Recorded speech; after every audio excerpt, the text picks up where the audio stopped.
appreciate each and every last one of you all. Thank you all. Thank you all for tuning in to the nation. My name is Law Nation, L-A-W Nation. You guys already know. We're going to talk about this draft. Really appreciate each and every last one of you all. This 2019 draft is special to me because we finally did it. Within the first 3 rounds, we went and got a defensive tackle. Now, with that being said, all we got to do now is just still take this thing one day at a time, one movement at a time, and it would happen. But a player evaluation does not stop here. It continues to grow, right? You want to see how you can better your best. You want to see the level of competition. You want to see the growth factor in players, the insights of the coaching staff to see how they can elevate a player. Remember, what a player did in college is good. It just only shows a glimpse of what they can do in the future. But it's still up to that player to study the playbook, to be able to pick up what the coachings are trying to develop as far as scheme, far as size, and those are things that's all coming to one. So sometimes you can see a great talent, real talk, you can see a great talent in college, and then when you look into the pros, you say, what happened to that talent?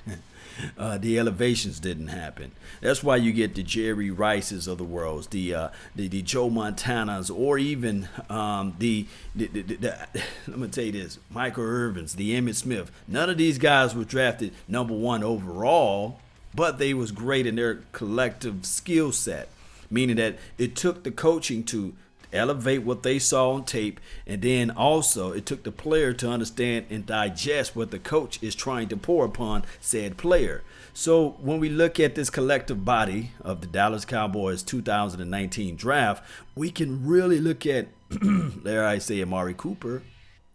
We can say that he was falling off the cliff with the Oakland Raiders or the LA Raiders, whatever Raiders they are now, Vegas Raiders, whatever they're going to be. You saw them falling off the cliff from there. But at the same time, you also saw last year the growth factor. Being in a different environment, having a different coach in his ear, having a different type of quarterback throwing him the ball. So those are things, Cowboy Nation, that we really have to take a look at as it relates to A to Z on these players. And really appreciate each and every last one of you all. Really do. Shout out time to those that's in the chat box, especially those who are early in here, because they let me know that you're part of the notification squad. Andrew, Daniel, throw up the X. Appreciate you, Pat. Meticulous Cowboys, man, appreciate you guys. Zoe, all you all that was with me down the line. Sand the Man 213, not 214, 213. Sand the Man up in here, man, appreciate you. Yes, Larry Allen, son is trying to play football right now. He's able to try out for the team, seeing if he can beat out and outperform. The odds are very slim for him, just like the odds were slim for Tony Romo, right? Yeah. So you get the Tony Romo's guys, right? The guys that's undrafted, and then all of a sudden you say, hey, who's that little small kid over there in the corner? And he's wearing number 9. No. Not number 13. Not number 14. Hey, look at that guy over there, number 9. He's outperforming these guys over here, the proven guys. Let's give him a shot. That's how life is, Cowboy Nation. Zach Nation, what's up, man? Appreciate you. Thank you guys for tuning in to the nation. Don't forget, guys, I'm going to see if I can turn the phone lines on for you. The phone number is 682-214-4087. That's the number. Call in. Let me know how you feel, how you think about this upcoming season. A lot of people have us 12-4. I've seen a lot of people say 11-5. Hell, my guy, our computer said we're going to go 16-0. So it's possible, guys, right? Anthony, what's good, man? Appreciate you. Pat, what's going on? Let's go, Cowboys. Go watch some of the Pollard's game, and you don't just look at the highlights. This is Pat. Well, I'm gonna go talk about this thing right here. When you're not just looking at the highlights. And let me explain highlights. Not everybody can create highlights, right? Not everybody got tape that is showing highlights. Scouting says if you can see it once, you can see it again. And if you're a good coach, I never met a good coach or a great coach said I can't find a way to coach this particular player. I can't draw up these type of skill sets from this player. Coaching is more so like, hey, I refuse to continue to climb the hill Once I conquer the hill, I'm trying to climb the mountain. And if that mountain cannot be climbable, I'm going to figure out a way to find out a reason how and why. Because that's just what players supposed to be able to when they look at the coach, and that's what coaching is supposed to be able to say to these players. I'm going to implement you. I'm going to implement myself onto you out there on the field. And that's a lot of times when a lot of people say, hey, a lot of times coaching, let me just say this right here. A lot of times people becomes baby coaches out there. They begin to pick up the coaching mentality. They begin to pick up the coaching traits. That's when you find a good player, when he start echoing what the coaches were saying. And that's what I'm saying. So when you look at Pollard, Tony, can he run the reverse sweep? Yes. That's all I need for him to do. Actually, first, can you run the reverse sweep? When I throw you the ball out in space, can you create separation? Can you make that one or two players miss? That's all I want to know. Now, far as the proven guys out there on the film, hey, that's the Ezekiel Elliott's of the world. That's the Amari Coopers of the world. Look, we are looking for players to come in to supplement out of this draft. We're not looking for players to come in and say, okay, hey, I'm going to be the end-all be-all guy. Now, if that so happened to happen, then that's cool. Shout out to that particular guy. But I'm looking for somebody who can expand Ezekiel Elliott for a few plays. Because we already know without a shot of a doubt Ezekiel Elliott, the path of the righteous man. He is everything for us, right? He's the reason why we went into the draft in 2016, you know what I mean, and drafted him, what is it, 4th overall or something like that? Yeah, raw, real, and uncut. Not uncut and raw. It's all raw, real, and uncut. What's up, man? Appreciate you. And Kamara Hill, appreciate you. Thank you for tuning in to the nation. Billy D type, what's good, man? Sander, man, he says, hey, call in number, yeah. The call-in number, I'm going to type it into the chat box. 682, let's go. 214. You guys should see it now.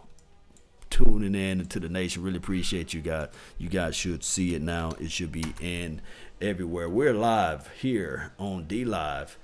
We are also live on the Periscope. Appreciate you all. Twitch and as well as Law Nations 2.0. All right. And show. There we go. All right. So here we go. We got that live Light 95 there. And really like I said, really appreciate you all for tuning in to the nation. And let me go right here. Let's pull up the big board. Let's pull up what we got. You guys see him, right? You guys see the man, right? Man with the plan. This is the thing. This is the thing right here, Cowboy Nation. When you have a chance to draft a defensive tackle, you draft him, especially when you need help inside and we got tape out there. 6'3", 308 pounds, 21. He was our second overall, second round, second draft pick and 58 pick, number 58 basically, from UCF. And we look down here. I'll just type everything in order of like the experience. Joe Jackson, 6'4", 275 pounds, 22 years old. These guys are still young. And we also got Michael Jackson, 6'1", 210 pounds. He's everything that Chris Richard likes to see. Hey, hello Sheila. Appreciate you for tuning in. Ninja Nuts. I better not see the jet sweep twice game. Thinking having put him in there in space, something different. I disagree with you, Ninja Nuts, because this is the thing. When I look at the LA Rams tape, when I look at their tape, and I look at how they run their jet sweeps, if it's successful, if you get in 8 to 9 yards off of that play, you can flip it to one side, you can flip it to the other. And trust me, when the Cowboys were able to do the jet sweep, it's not the fact that they were not being successful to it. My thing is, when the Cowboys were doing the jet sweep, I'm sitting here like, hey, they getting 7 to 8 to 9 yards per time they do it. So why not do it until the team stop it? My thing is, and my only problem is when they ran the jet sweep, I'm sitting there like, wow, why would you run it and then go away from it when you were successful with it? That's the only conundrum. Now, I do know that at times with old Scott Linehan, everything looked predictable. Or so we can blame it on Jason Garrett. But at this time, we really We really, if it's not broke, don't fix it. Continue to do what got you there. That's all I'm saying. So if it works, continue to grind and continue to do it. But I feel what you're saying. Don't continue to do it and not have something to go back along with it. Hey, there's a thing called fake reverse sweep. There's things that call, hey, motion a guy like he's going to reverse sweep it and then throw it to him. There's more than one ways to skin this cat, baby. So I think that the Cowboys should be able to do those type of plays and work and benefit from those plays. All right, so let me look over here. Really appreciate you guys. What's up, Mike? VA Beach, man, what's going on? Swaggy D, thank you for tuning in to the nation. Miami players got swag, and I like that. This is from Zach Nation. Yeah, when I looked at Miami tapes, there on the sideline, they had this big chain running around, and I guess when you make the explosive play, they'll put the chain on you.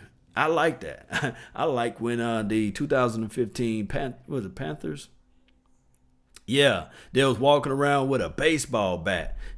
Intimidation. And other teams were like, hey, this ain't fair. They should not walk around with a baseball bat. I like that. I like that energy. They had kept that energy. They brought them all the way to the Super Bowl, although they got their butt spanked in the Super Bowl.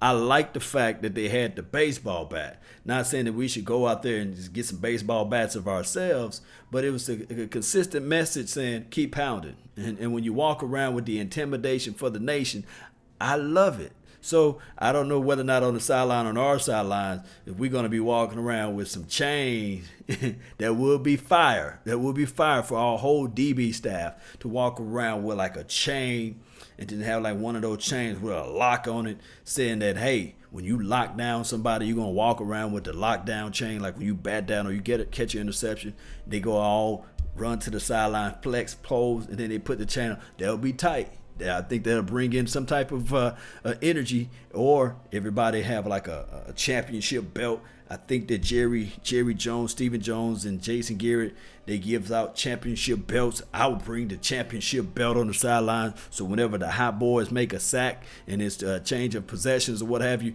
or turnovers on downs, they should all run over there and pose with the belt or put the belt on. I like things like that.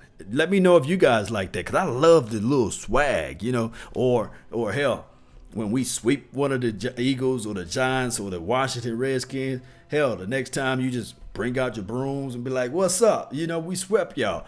I like when you talk noise and you bring it back and you back it back up. You know what I mean? Them hot boys. I like last year, I think, off the strength of the name being called Hot Boys. It was corny. I ain't gonna lie, it was corny. I wasn't walking around here talking about hot boys. I'm a hot boy. Nah, I thought it was corny. But as long as they was making plays, I was sitting there like, shoot, them boys hot out there. I love the swag, and they continue to keep that same energy. Now it's a special club to be a part of the Hot Boys. I like it. I like the fact that the linebackers looking at it like, man, can I be a hot boy? Can I be one of those boys out there? I love it. Let me know if you guys love it. If we back it up, yes, do it. This is Saul. Yeah, gotta back it up. You gotta show them what brought you there, and that's the only thing that I want. I want us to say, okay, we might not have won the Super Bowl last year, but damn it, we are the NFC East champs, and we located in the West. Why we dominate the East? Because we all some beasts. That's what I'll walk around like this. And I love the fact when they had Conor McGregor out there and they were doing a little swag walk.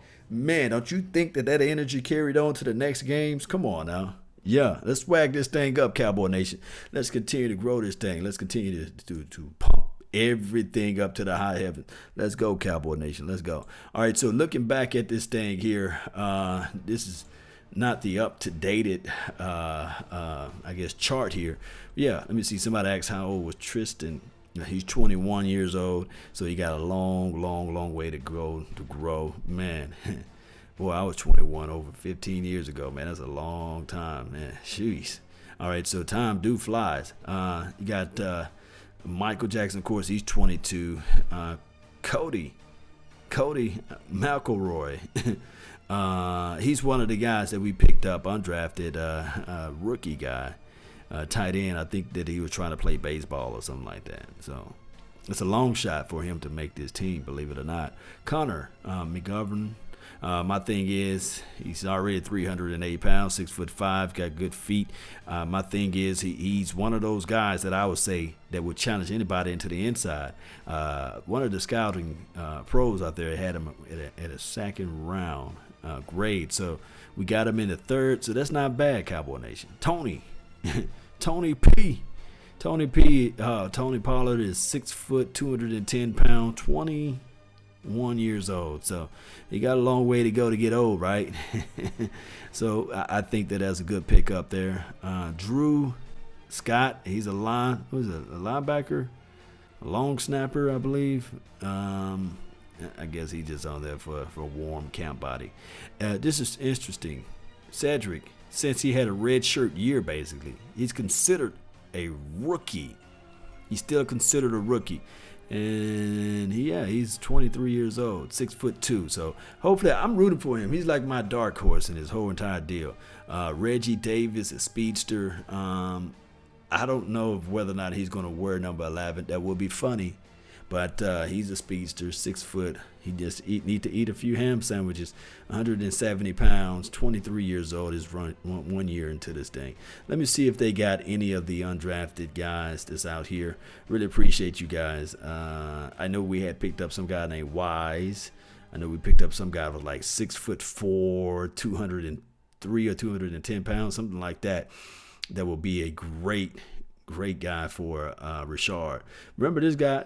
Tristan Deku, second year is on the practice squad. These are all practice squad guys like Donovan Olumba and all these guys. Cal Q. You guys remember I'm high on Cal Q. Or I don't know if Devin Smith is here actually a practice squad guy, but he's 4 years into this thing, 199 pounds, 6'1".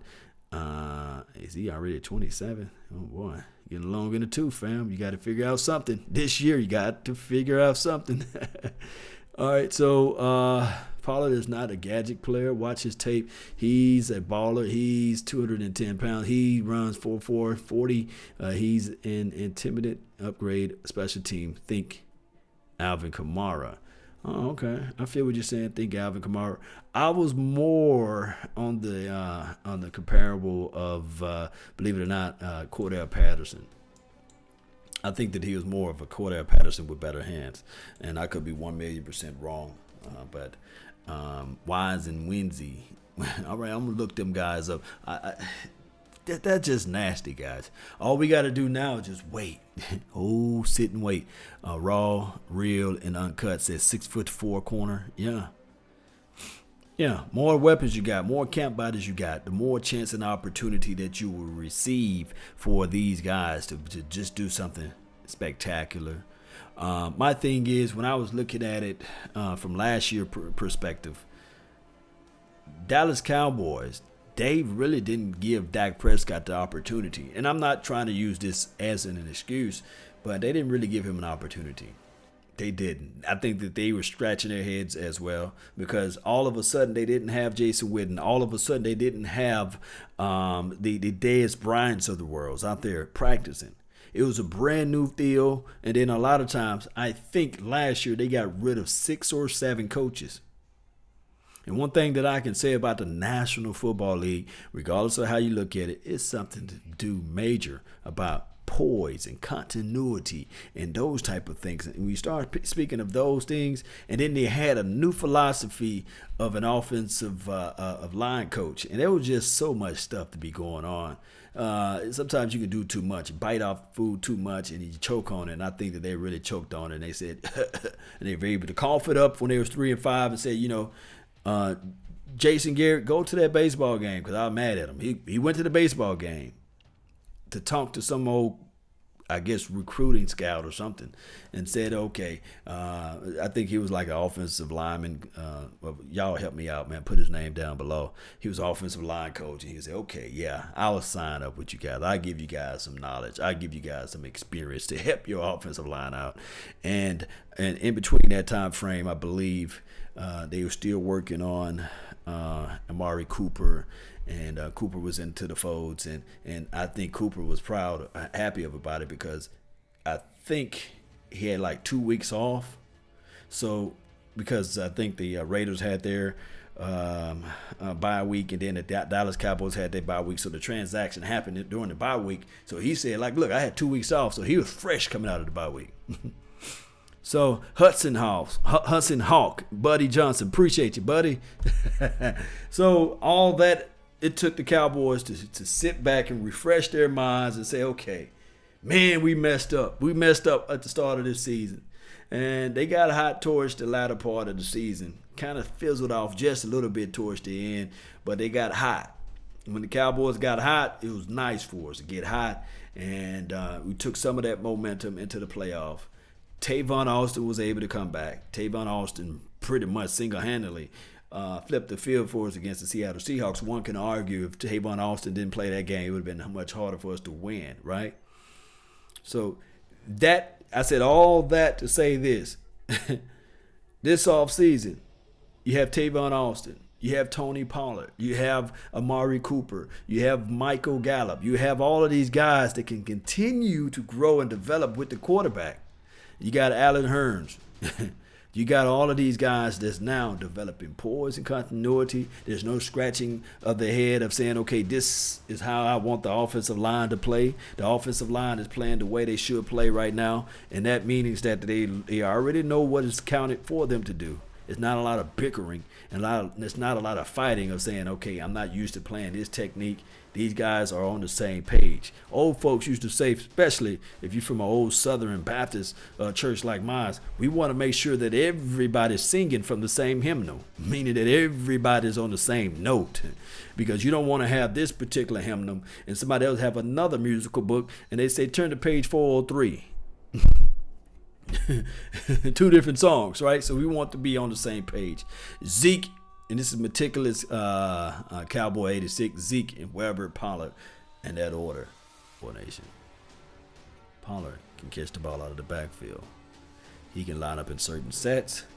Don't get it crazy. Don't be crazy when we go into I want to say a 21 personnel, whereas you see two running backs and the actual Pollard is lined up out there as playing as the inside guy.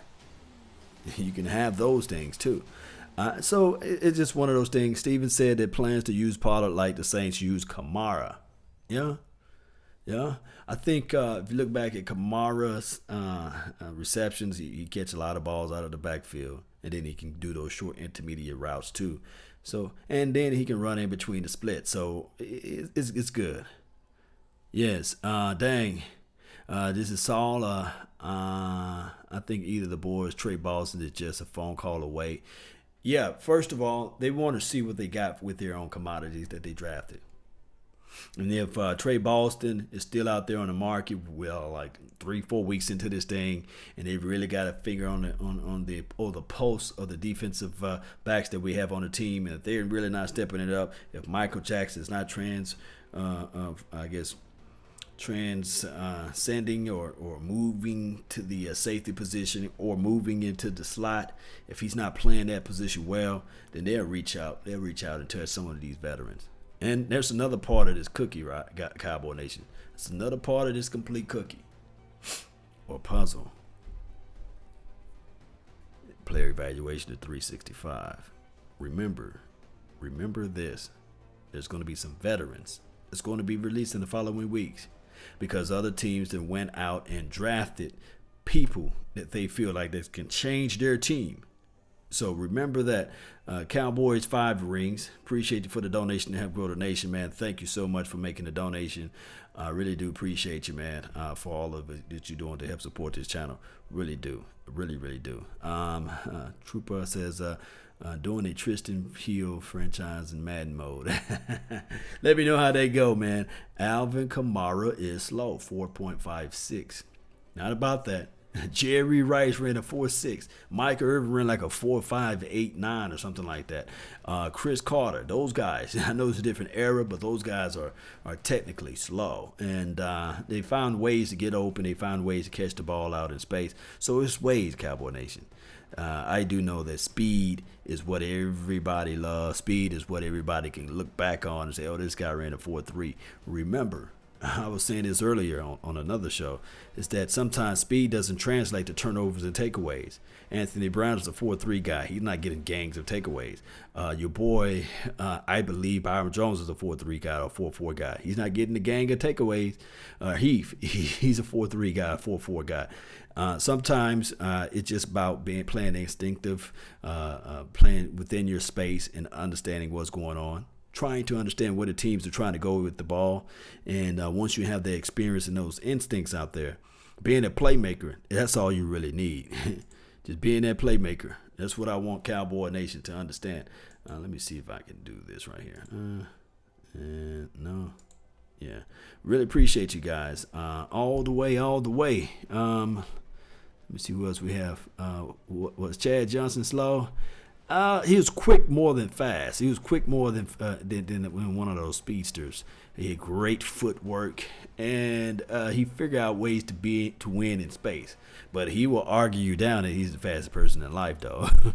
But you can look at his tape and you can say, okay, well, he's not that fast. Okay, he's not that fast.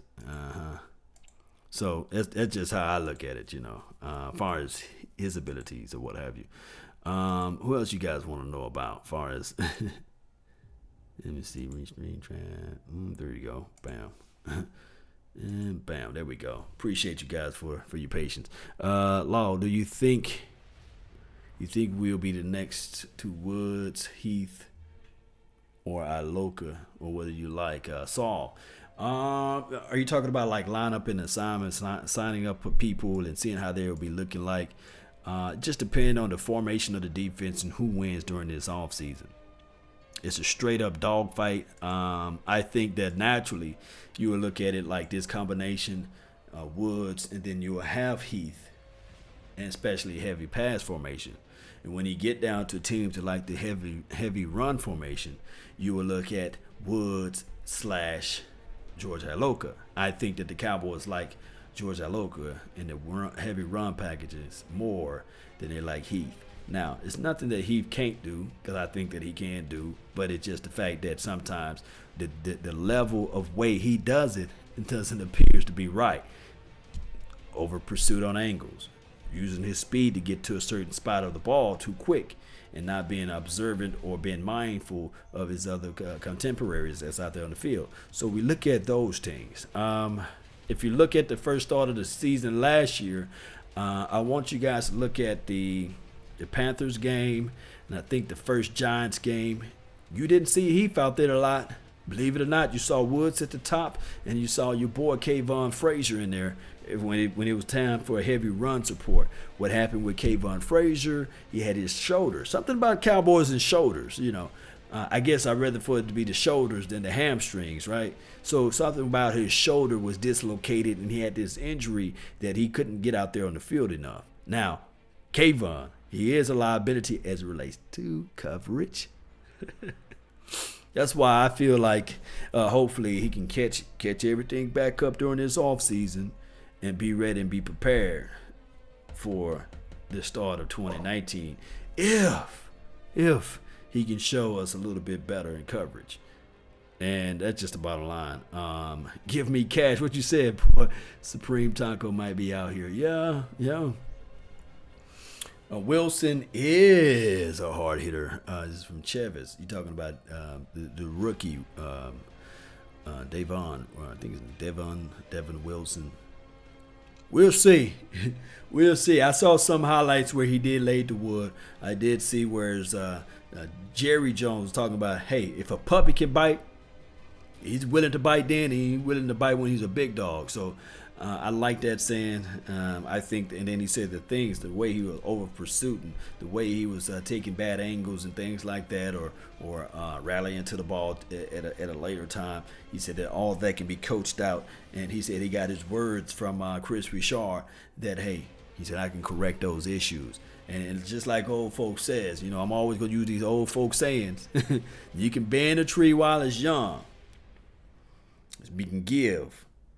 But when that tree get old, it's just hard to bend that tree. You try to bend that old oak tree in your backyard. That old oak tree gonna snap up and break. But when it's young, you can sway it whichever way you want to.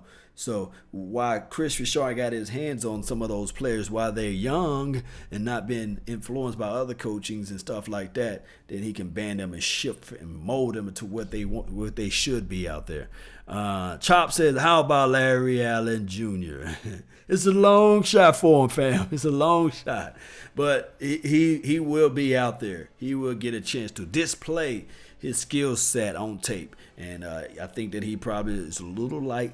He need to get a little bit bigger, like his father, and he need to put out good tape out there so that other teams probably can take a look at him. I want that kid to make some money. I want that kid to bring on the legacy of what his father brought, and that's something special too, Cowboy Nation. When you are able to follow the footsteps and walk into the footsteps of what your father was able to do. And this is the same thing I want for my kids. Hey, you want them to be better than you.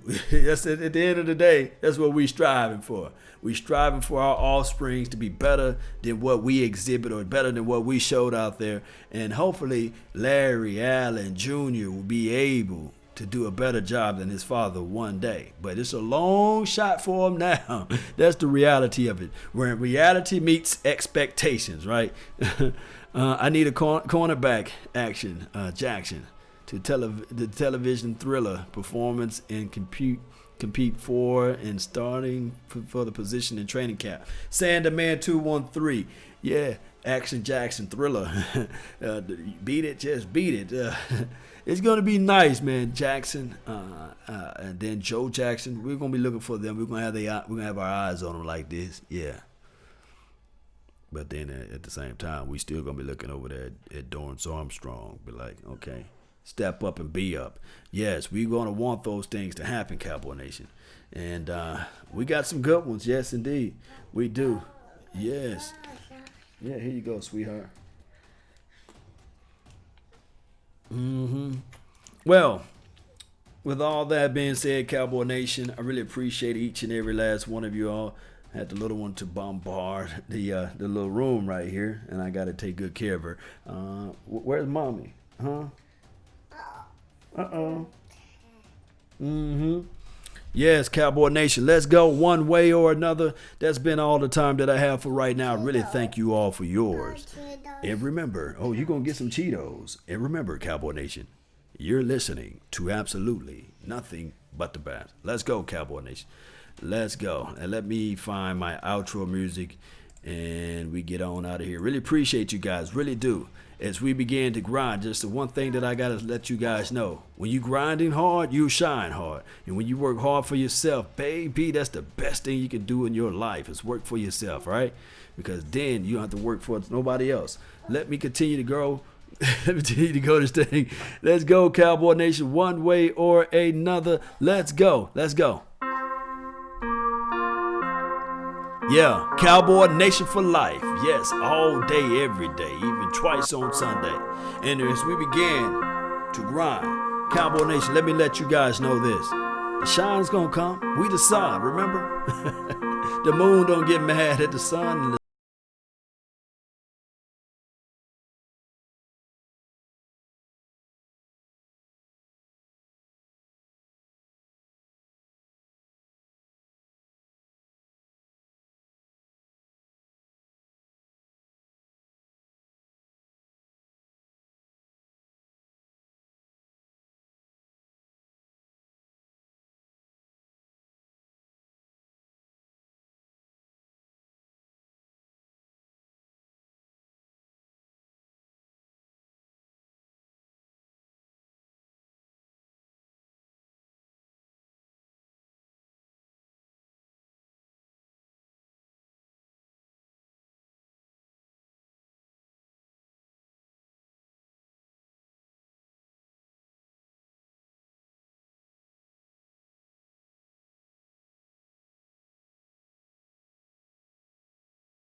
Remember, you're listening